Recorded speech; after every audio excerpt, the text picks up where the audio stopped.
1926 Bombay state के governor sir Leslie Wilson ने बाबा साहब को लेजिस्लेटिव काउंसिल के लिए नॉमिनेट किया। Welcome to episode 27 of understanding Baba Saheb. 24 February 1927 council का पहला बड़ा बजट सेशन। लोगों को लगा कि डॉक्टर अंबेडकर सिर्फ छुआछूत या पानी के मुद्दे पर बात करेंगे, लेकिन बाबा साहब ने सीधा कैपिटल पर हमला किया।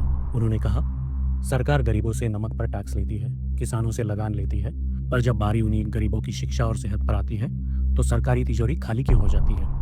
ये उनका पहला मास्टर स्ट्रोक था। उन्होंने साफ कर दिया कि वो हर उस मजदूर, हर उस किसान के नेता है जिसका शोषण हो रहा है। 1927 में स्मॉल होल्डिंग बिल पर उन्होंने करारा प्रहार किया। उन्होंने कहा कि दिक्कत जमीन के टुकड़ों में नहीं, बल्कि किसान के पास पैसे और औजारों की कमी में है।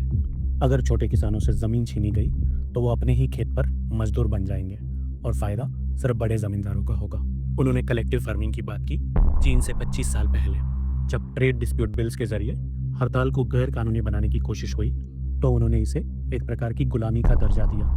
उन्होंने कहा, हड़ताल करना मजदूरों का हक है, लेकिन उसका इस्तेमाल किसी राजनीतिक पार्टी के फायदे के लिए नहीं किया जाना चाहिए। उन्होंने 8 वर्किंग आवर्स की मांग की। बॉम्बे यूनिवर्सिटी एक्ट पर उन्होंने कहा कि शिक्षा सिर्फ अमीरों की जागीर नहीं, बल्कि हर नागरिक का बराबर अधिकार होना चाहिए। उन्हें पता था कि आर्थिक समानता के बिना सामाजिक समानता अधूरी है। ये है बाबा साहब का इस देश के किसान, मजदूर और गरीबों के लिए उठाया गया क्रांतिकारी कदम। सी यू इन नेक्स्ट एपिसोड।